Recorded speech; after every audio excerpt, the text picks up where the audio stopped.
Hello, welcome to Players in Exile. My name is Phil, and today I'd like to talk about the recently announced Warcry Red Harvest box set. In case you were hidden away underneath a stone in the middle of the outback, last weekend we had Warhammer Day, and as part of Warhammer Day, Games Workshop did a reveal video, and they revealed various things for various products that they have, including a new box set for Warcry called Red Harvest. Fight for the Dark Essence of Chaos. So today I'd just like to go through, give you my thoughts, talk about the pricing of it, the fact it's now up for pre-order, and various things like that. So if we go over to here, we have the first one from Warhammer Day. So Warhammer Day 2021. Slaughter echoes across the 8 points in Warcry Red Harvest. I'm not going to play the video. What we are going to look at is what comes in the box. So the first thing you might note is that you get a lot of very nice, all new scenery.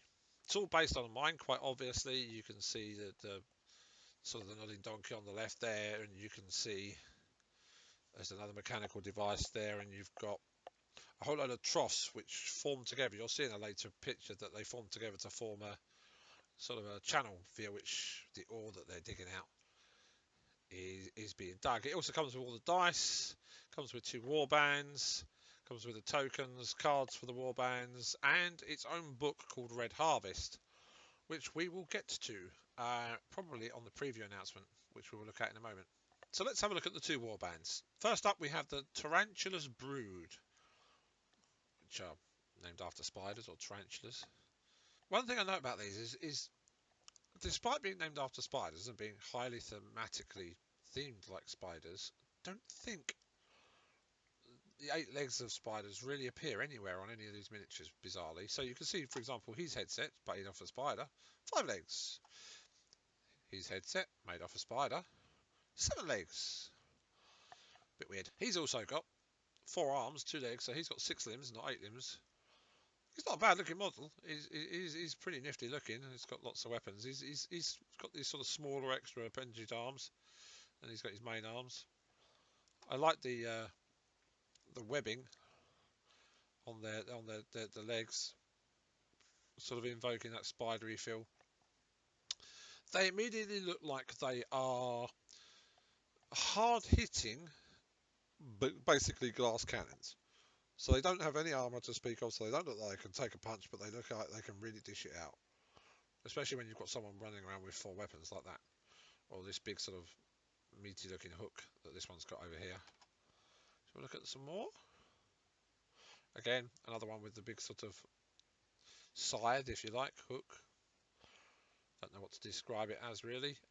Again, he's got this sort of 5 points on his hat. They all have that. Various things. They look great, don't get me wrong. I actually really do like the aesthetic of these guys. I like the fact he's sort of holding this claw in his hand. I like this one, the dynamic pose with the ubiquitous rock there. Backwards held daggers. Wants to stab you, obviously. Another one carrying a pair of swords and what looks like javelins.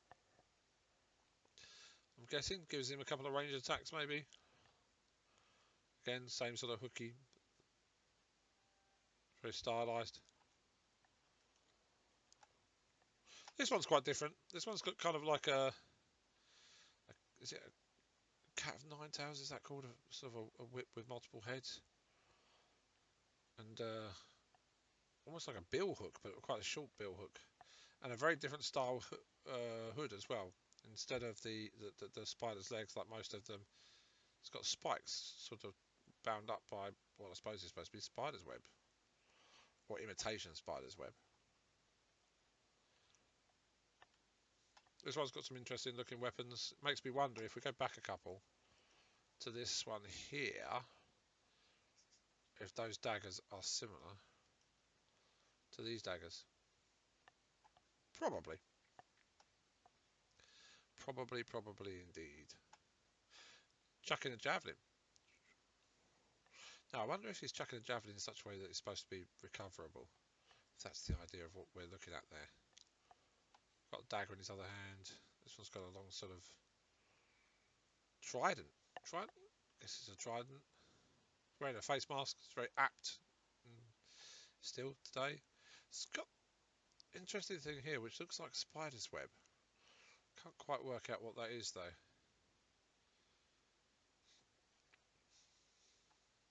But they are all very thematic, quite cool. Definitely liking all of those. Lots of bare flesh, which isn't my favourite thing to paint. But, oh, one more. Lots of detail, very nice, very stylised. I like them a lot. The other warband are the muscular, leather-strapped Dark Oath Savages, who feel neither fear nor temperature. They're not wearing an awful lot, so they must get cold. So these are pretty much classic barbarian type style figures. This guy you can see has chopped off a load of heads. He's got some sort of skull on his shoulder. There's a pauldron, I suppose that is. Very, very similar to what we got in the original box in a way, but with less sort of bones and more metal for swords. Sort of a classic sword and shield pose there. What sort of narrower face? That's sort of been painted as if he's got his lip pierced by the looks of it. He or she, I suppose. Is that like a stone? Supposed to be a stone chopper? And a large spear? And this, again, he or she. Not entirely clear which does it matter gender-wise? They, I suppose we should use it now. Sword and shield. A different sort of pose. Lovely murderous guy here on the rampage with his sort of Wolverine-esque claws. And then you have this beautiful lady here with her eyeball. And this other back, which, given the size of it and the way it looks, to me, I'm wondering if it's part of a dragon's claw. Or is that supposed to be something similar to that? She's obviously clearly a witch. She's got no eyes, which is really cool. Obviously, she's got an eyeball in her hand, but that doesn't look like her eyeball. It's way too big. Raven skulls, other bird skulls, naked feet. It's actually probably the best model in the whole set, in my opinion, but don't take my word for it.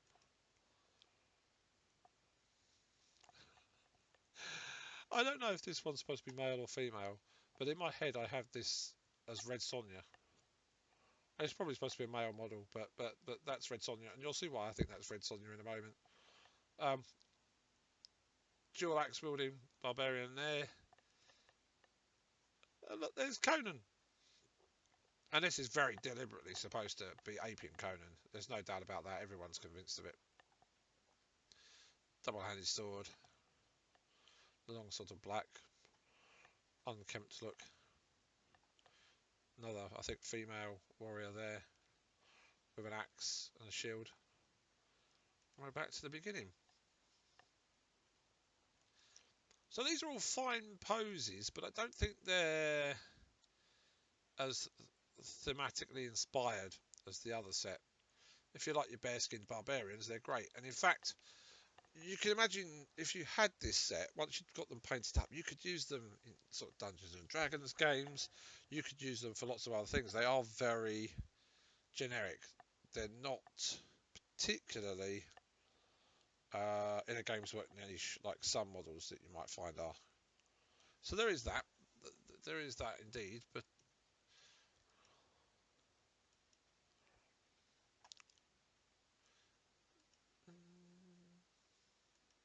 just scrolling through them really. I do love the witch. Really do love the witch. She is by far and away the best model of this set, if not both sets. What else have we got? Little picture of the models fighting over the terrain, some stylized backdrop. Here you can see what I was talking about by the sort of the trough via which the ore is moved around, I guess is the way to describe it. Here you've got like a lift pulling the ore out. You've got sort of like your nodding donkey type arrangement. These look like they're shaking the ore. A bit like gold miners use, I guess.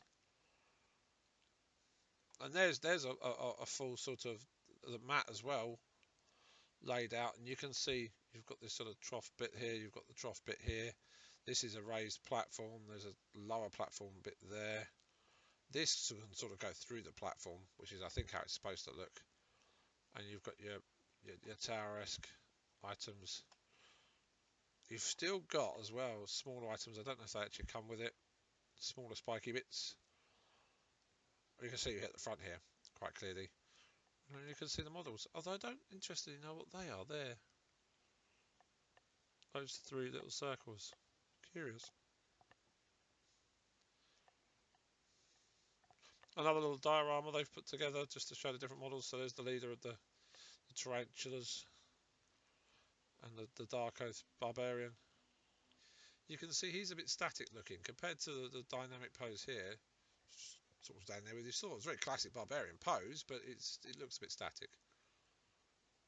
But then again, so does that one, I suppose. So just to sum it up, it says, then there's a new double-sided gaming board, new tokens, dice and Warcry cards. It's both a game in a box, a supersized expansion for existing Warcry fans. It contains everything a new player needs, and when the time comes to expand your experience, you can further explore the Bloodwind spoil with the Warcry core book and other expansions. So it doesn't have like the core rule book. Now, it does, however, as we will find out, contain the core rules in the book that comes with it. So I think the reason you'd want the Warcry book is for the campaign stuff. I think is the consensus. So after we had this, we've now got an unboxing post. It's an unboxing Warcry Red Harvest. And this gives you more information. Again, it gives you a decent picture of them laid out. I think it's supposed to be objective markers, maybe. So you can see the dice, the cards.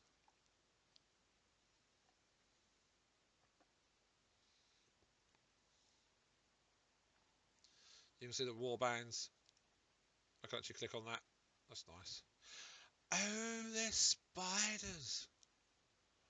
They come with little spooder bases, look. They come with little spider bases, look. I call them spooders because my daughter calls them spooders. That's what they are. Miss that. That's cool. 1, 2, 3, 4, 5, 6, 7, 8, 9, 10. 1, 2, 3, 4, 5, 6, 7, 8, 9, 10. So 10 plus the spider bases. Here you can see the sprues. Games Workshop are very, very good at packing in their sprues. You can see you've got the spears or the javelins here. Various weapons. It looks, don't know, maybe they've got variable loadouts perhaps. Because there's daggers here. There's daggers here. Swords here. If I remember rightly, with the original, Warcry, we had war gear options for some of the models. So maybe that's what this is. Maybe that's just war gear options. Could be interesting.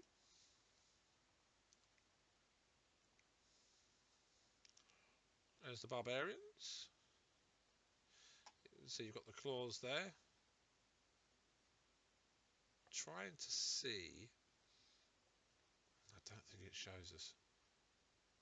Oh, there it is.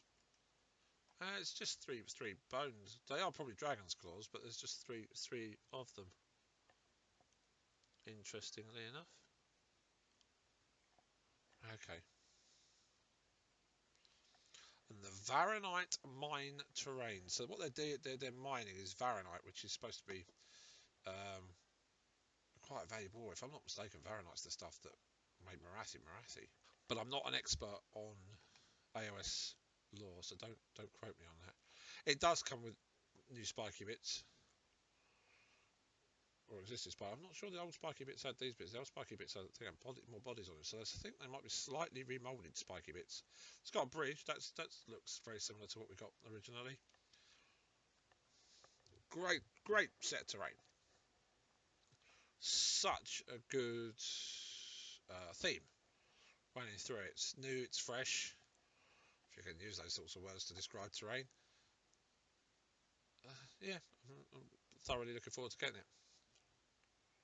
The allure of precious Varanite draws warbands from all across the realm of chaos to abandoned mines, represented in Red Harvest, with a brand new set of terrain featuring esoteric machines, gangways, and sluices. Sluices, that's what they're called, for transporting the volatile material.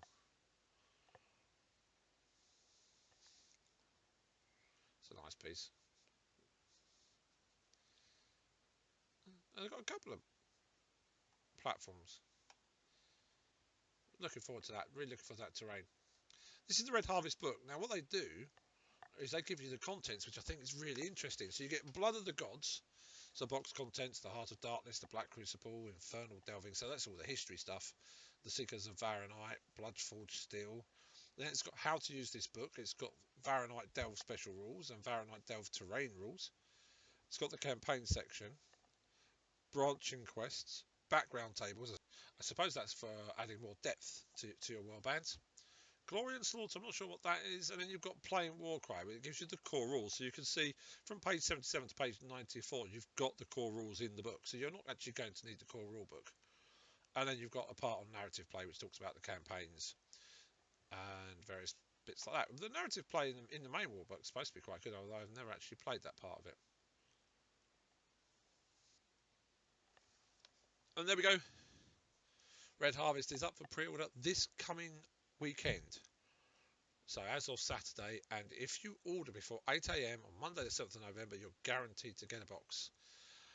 As far as I understand it, I think it's 125, although there seems to be some confusion as to whether it's 125 pounds GBP or whether it's 130. My LGS are selling it for 110, which makes me think it's 125 RRP. Do I think it's worth it? Yes, I do actually think it's worth it. I think if you're not into Warcry already, this seems to be a very good box to start off with. It's got plenty of terrain, it's got your 2 warbands, it's got everything you need to play. It's a great starting point. If you're already into Warcry, the extra terrain is never going to go amiss. The warbands, I guess, if you really don't like them, you could possibly sell on eBay, but who doesn't like having lots of warbands for their Warcry sets? It's got the dice, it's got everything you want, really, let's be honest.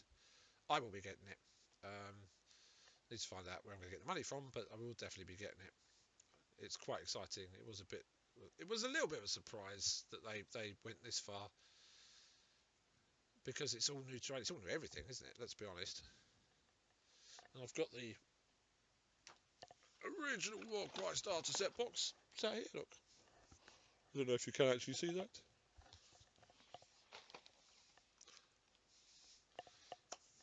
Maybe it'll induce me to get it out more and play it with the kids, because it's a quick game. It's an easy game to pick up. Of all of Games Workshop games, I think Warcry is the easiest to play. It's got the simplest rules. It's the easiest to pick up, and I think it's probably the one game I would class almost as an entry-level game. It's fast to play. It doesn't take long to play. It's got lots of redeeming features. Some bits that people don't like, obviously. Not everyone's not going to like it. It's not going to be for everyone, but I do, and I will be getting it. Thank you very much for watching Players in Exile. Don't forget to like and subscribe, and join us next time.